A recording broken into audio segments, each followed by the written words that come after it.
예, 전부 변동, 초변동 원가 계산에 대해서 강의 진행하도록 하겠습니다.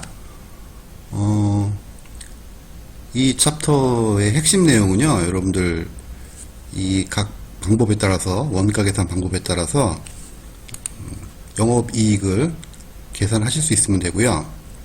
그 다음에 이 계산의 논리들이 있거든요. 이 계산의 논리에 따라서 영업이익이 달라지는데 그 영업이익이 달라지는 이유를 여러분들이 명확하게 알고 계시면 됩니다. 그래서 이 챕터는 사실 간단해요, 여러분들. 각 방법에 따라서 영업이익을 계산하실 수 있으면 되고요. 계산하는 것도 뭐 그렇게 어렵지 않습니다. 그래서 어쨌든 그 계산하는 방법을 정확하게 이해하시고, 그 다음에 이 각 방법에 따라서 영업이익이 차이가 발생하는데 차이가 발생하는 이유를 여러분들이 명확하게 알고 계시면 됩니다. 그 다음에 마지막으로 성과평가 방법으로서 어떤 방법이 적합한 방법인지 그 점을 마지막으로 같이 기억해 주시면 되겠습니다. 자,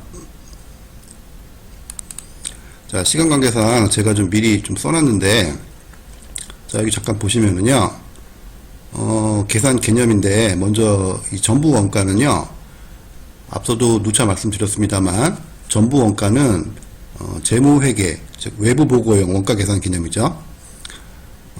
그래서 이 전부 원가 계산에 의한 그 제품 원가 계산은 그 단기 성과 평가 목적에 적합하지가 않습니다.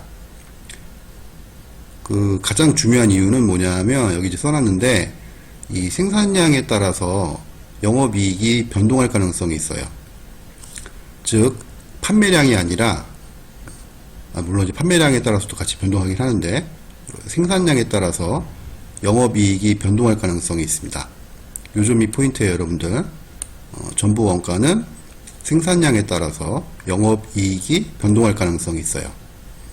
다른 나머지 평가 방법은 원가 계산 방법은 그렇지 않습니다. 자, 그래서 이게 어떤 문제가 있냐면 성과평가를 받는 피평가자 입장에서는 기말의 과잉 기말 재고를 보유하고자 하는 유인이 생겨요. 왜냐하면 영업이익을 이제 크게 해야 되잖아요. 성과평가를 잘 받으려면. 따라서 이 전부 원가 계산에 의해서 성과평가를 하게 되면 피평가자가 과잉 재고를 보유할 가능성이 있고, 그에 따라서 영업이익이 변동해서 성과평가를 잘 받을 가능성이 있습니다. 그러니까 그건 이제 문제라는 거죠. 쉽게 말해서 판매량의 기초에서 영업이익이 변동해야 되고, 그리고 그에 기초해서 성과평가를 받는 것이 보다 합리적이다. 그죠? 그러한 논리에 따라서 등장한 대안적 원가 계산 개념이 변동원가 계산이라고 생각하시면 됩니다. 이 변동원가 계산은요, 전부 원가 계산과 다른 점은 일단 그 계산 측면에서 보면 고정재료 간접비는 그 기발생한 원가고요. 그리고 판매량 변화와 무관한 원가이기 때문에 기간비용 처리해버립니다. 판매비와 관리비와 함께 이 고정재료 간접비는 기간비용 처리합니다. 즉 제품 원가에 포함을 시키지 않는다는 말씀이에요. 그리고 이로 인해서 변동 원가는 단기 업적평가 혹은 성과평가, 뭐 당연히 이익에 기초한 업적평가나 성과평가가 되겠죠. 그래서 단기 업적평가에 보다 적합한 방법입니다. 이걸 기억을 해주시면 되고요. 그 다음에 비교적 최근에 그 초변동 원가 계산이라는 개념이 이제 등장을 했는데, 이 변동 원가에 포함된, 그러니까 제품 원가에 포함된 변동 원가 계산에 따라서 제품 원가에 포함된 원가 요소 중에 뭐 쉽게 말하면 이제 가공비가 될 텐데, 이 가공비도 단기, 특히 초단기 판매량 변화와 무관한 기발생 원가라고 간주하고요. 그래서 가공비도 기간비용 처리해버리는, 결과적으로 초변동 원가 계산에서는 제품 원가에 포함되는 것이 직접 재료비만 제품 원가에 포함되고, 나머지 원가 요소는 모두 기간비용 처리돼 버립니다. 그래서 초단기 업적 평가에 보다 적합한 방법이 이 초변동 원가 계산이라고 생각하시면 되겠습니다. 여기 제가 써놨는데 변동 원가와 같은 논리예요. 그러니까 고정비는 판매량 변화와 무관한 기발생 원가이기 때문에 제품 원가에 포함시키지 않고 기간 비용으로 처리하는 게 맞고요. 그러니까 맞다는 논리고요. 그 다음에 단기적 측면에서 제조 간접비뿐만 아니라 이 직접 노무비 역시 고정비다라고 보는 거예요. 그래서 판매량 변화와 무관하므로 이 직접 노무비, 제조 간접비를 모두 기간 비용 처리해 버리는 원가 계산 방법이 초변동 원가 계산이다. 이렇게 보시면 되겠습니다. 자, 강의 노트 보시면 전부 원가 계산이고요. 흡수 원가 계산이라고도 합니다. 어떤 교재에 따라서는. 그리고 좀 전에 말씀드렸던 것처럼 제조에 투입된 모든 원가를 제품 원가에 포함을 시킵니다. 이에 비해서 변동 원가 계산 혹은 어떤 교재에 보면 직접 원가 계산이라고 이제 써 있는 책도 있는데, 직접 원가 계산이라고 하면 틀린 말입니다. 왜냐하면 변동 제조 간접비가 포함되기 때문에 이 변동 원가 계산에서는 변동 제조 간접비는 어쨌든 직접비는 아니잖아요. 간접비죠. 따라서 직접 원가 계산이라고 쓰면 틀린 거고요. 변동 원가 계산이라고 쓰는 게 보다 적합한 용어 선택이 되겠습니다. 보통 흡수 원가, 직접 원가 이렇게 대응해서 나오는 책들이 있는데, 직접 원가는 틀린 말입니다. 자, 어쨌든 이 변동 원가 계산은 제품 원가에 고정 제조 간접 원가를 제외합니다. 다시 말하면 변동 원가 계산에 따른 제품 원가 계산에서는 일단 기초 원가, 그러니까 직접 재료비, 직접 노무비, 그 다음에 제조 간접비 중에서 고정 제조 간접비를 제외한 변동 제조 간접비까지만 제품 원가에 포함을 시키는 원가 계산 방법이다. 이렇게 보시면 되겠습니다. 마지막으로 초변동 원가 계산은요, 직접 재료비를 제외한 모든 비용, 원가 요소들은 모두 기간 비용 처리합니다.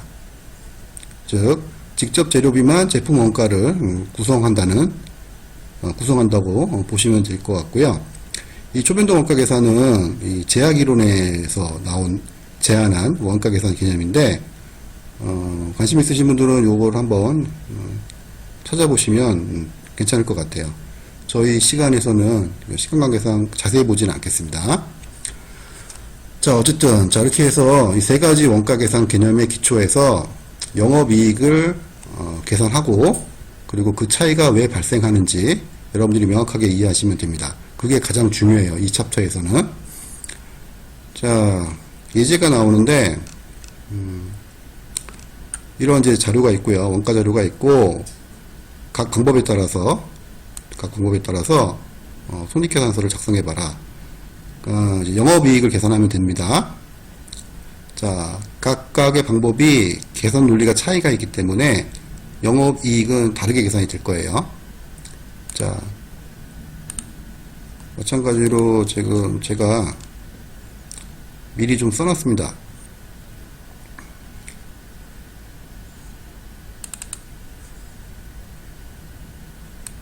자, 이렇게 보면 될까요?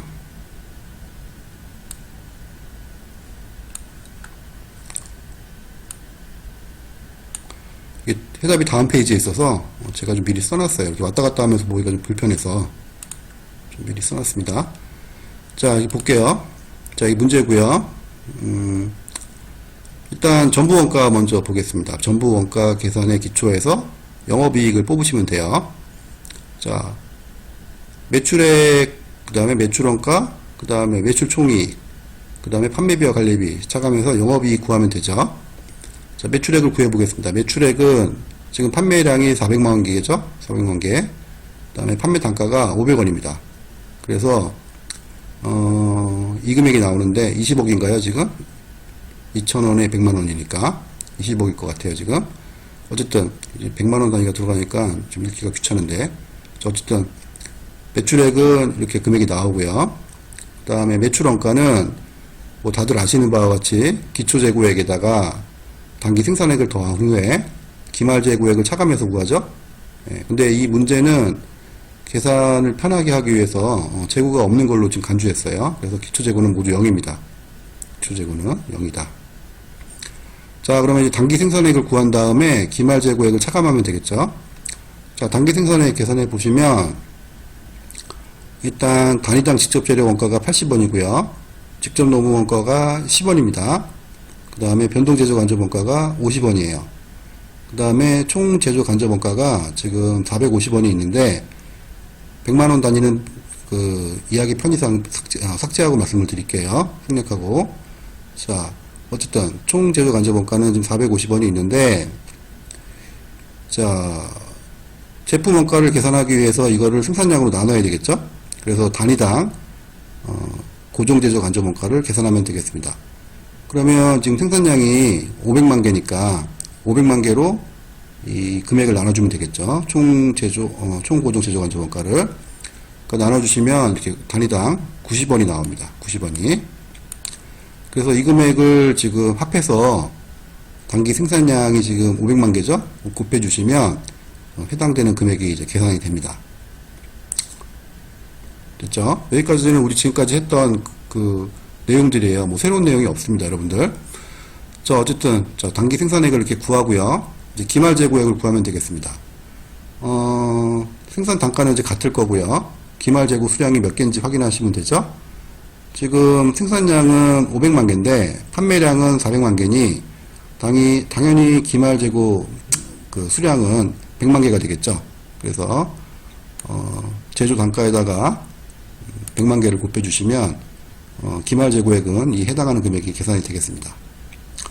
자, 그래서 단기 생산액에서 기말재고액을 차감하면 매출원가가 이렇게 계산이 되고요. 매출액에서 매출원가를 차감하면 매출 총이익이 계산이 되죠. 해당되는 금액이 나오고요. 그 다음에 지금 판매비와 관리비를 마저 차감해주면 영업이익이 계산이 되죠. 판매비와 관리비 보시면 지금 어딨냐, 단위당 변동 판매 관리비가 지금 30원이에요. 30원. 지금 판매량은 지금 400만 개죠. 따라서 그 총 변동 판매 관리비는 30원 곱하기 400만 개 하면 되겠습니다. 그죠? 그 다음에 고정 판매 관리비, 총 고정 판매 관리비가 지금 이게 얼마야? 5억 5천만 원이네요. 이거를 마저 합쳐서 매출 총이익에서 다 차감을 해주면 결국 매출 총이익은 6억 7천만 원이 계산이 되겠습니다. 여기까지 문제 없죠? 네, 여기까지. 자, 그래서 이제 매출 총이익에서 10억 8천만 원인가요? 10억 8천만 원에서 6억 7천만 원을 차감해주면 이제 전부 원가 계산에 의한 영업이익은 4억 1천만 원이 계산이 됩니다. 자, 여기까지 문제 없죠? 여기까지. 예, 우리가 뭐 지금까지 계속 했던 방법이에요, 여러분들. 뭐 특별히 새롭고 뭐 이런 게 없습니다. 자, 그 다음에 이번엔 변동원가 계산에 따라서 영업이익을 계산해 보겠습니다. 앞서 말씀드린 바와 같이 변동원가 계산에서는 제품원가에 고정제조 간접비, 요거는 요 해당되는 금액은 제품원가에 포함시키지 않습니다. 자, 매출액 같겠죠, 당연히. 매출액은 같을 거고요. 그 다음에 이제 매출 원가를 계산해야 되는데, 기초재고는 0이라고 말씀드렸고, 단기 생산액을 구하면, 일단, 단위당 고정제조 간접비는 제품 원가에 포함시키지 않기 때문에, 단기 생산액 계산할 때, 90원은 뺍니다. 그래서, 자, 직접 재료 원가, 그 다음에 직접 노무 원가, 그 다음에 변동제조 간접 원가. 단위당 원가를 합한 다음에 단기 생산량을 곱해주시면 단기 생산액이 계산이 되겠습니다. 7억 원이죠? 자, 그 다음에 기말재고 역시 같은 방법을 하시면 됩니다. 기말재고 역시 고정제조 간접비 포함시키지 않습니다. 그 다음에 기말재고 수량은 100만 개니까요. 제조 원가 요소 합에다가 기말재고 수량 곱하면 1억 4천만 원이 기말재고 재산 금액으로 계산이 되겠습니다. 단기 생산액에서 기말재고 재산 금액을 차감하면 매출원가가 계산이 되겠죠. 5억 6천만 원이죠. 자, 5억 6천만 원. 자, 그래서 매출액 20억에서 매출원가 5억 6천만 원을 차감해주면, 매출 총이익은 14억 4천만 원이 계산이 되고요. 그 다음에, 판매비와 관리비를 마저 빼줍니다. 앞서 우리 전부원가 계산할 때 지금 6억 7천만 원이었잖아요. 총 판매비와 관리비가. 6억 7천만 원 빼주시면 되고요. 추가적으로 제품 원가에 포함시키지 않았던 고정제조간접비 4억 5천만 원을 판매비와 관리비와 함께 기간비용으로 이렇게 떱니다. 4억 5천만 원을. 그래서 같이 차감해준다는 얘기죠. 그래서 매출 총이익 14억 4천만 원에서 판매비와 관리비 6억 7천만 원, 그 다음에 고정제조간접비 4억 5천만 원을 마저 다 차감을 해주시면 영업이익은 3억 2천만 원이 계산이 됩니다. 지금 보시는 바와 같이 전부 원가 계산에 의한 영업이익과 변동 원가 계산에 의한 영업이익이 차이가 나죠, 지금? 차이가 납니다. 차이가. 자, 그 다음, 초변동 원가 계산 보겠습니다. 초변동 원가 계산에서는요, 매출액 같죠? 그 다음에 매출 원가를 계산을 해야 되는데, 앞서 말씀드린 바와 같이 단기 생산액에는, 그러니까, 뭡니까? 제품 원가 계산 때는 직접 재료 원가만 제품 원가에 포함을 시킵니다. 나머지는 모두 기간비용 처리합니다. 가공비가 전에 기간비용 처리된다고 보시면 되겠죠? 자, 그래서 500만 개 생산량 곱해주시면 단기 생산액은 4억 원이 되고요. 기말 재고 금액은 지금 8천만 원이 됩니다. 그래서 결과적으로 매출 원가는 3억 2천만 원이 되고요. 매출 총이익은 16억 8천만 원이 계산이 됩니다. 되셨죠? 예. 자, 여기서 이제 판매비와 관리비 차감해 주시고요. 그 다음에 고정제조간접비 4억 5천만 원 차감해 주시고, 자, 변동가공비죠? 즉, 노무비, 직접 노무비, 변동제조간접비 도와주시고, 곱해주신 다음에, 이 계산 금액인 3억 원, 변동가공비 3억 원을 마저 모두 차감해 주시면 초변동 원가 계산에 의한 영업이익은 2억 6천만 원이 각각 계산이 되겠습니다. 자, 여기까지 뭐 문제 없으시죠? 다시 한번 말씀드리는데 전부 원가 계산은 모든 원가 요소가 제품 원가에 포함이 됩니다. 그래서 이렇게 계산하시면 되고요. 변동 원가 계산에서는 고정 제조 간접비만 제품 원가에 포함이 안 됩니다. 그래서 여기서 보시는 바와 같이 판매비와 관리비처럼 기간 비용으로 이렇게 빼주시면 됩니다. 그 다음에 초변동 원가 계산에서는 직접 재료 원가만 제품 원가에 포함을 시킵니다. 나머지 원가 요소 발생액은 모두 기간 비용 처리하시면 되겠습니다. 그래서 영업이익을 계산하면 이렇게 금액이 각각 계산됨을 확인하실 수가 있고요. 자, 여기 보시면 전부 원가 계산에 의한 영업이익이 가장 크고요.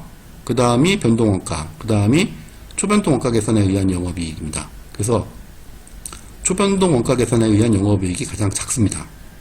보시는 바와 같이, 그죠? 네. 이러한 차이는요, 일단 생산량이 판매량보다 많을 경우, 전부 원가 계산에 의한 영업이 가장 크게 나타납니다. 그 다음에 변동 원가, 초변동 원가, 순서대로 나타나게 됩니다. 물론, 기초 재고가 없다는 전제하에 말씀을 드리는 겁니다. 기초 재고가 있을 경우에 좀 얘기가 달라질 수 있는데요. 이 예제처럼 기초 재고가 없이 판매량보다 생산량이 큰 경우, 그러니까 생산량이 큰 경우 영업이익은 전부 원가 계산에 의한 영업이익이 가장 크게 계산이 됩니다. 이 얘기는 결국 뭐냐면 앞서 처음에 말씀드렸던 바와 같이 영업이익을 기초로 성과를 평가하게 되면 지금 전부 원가 계산에 의한 영업이익이 가장 크게 나오고요. 계산이 되고요.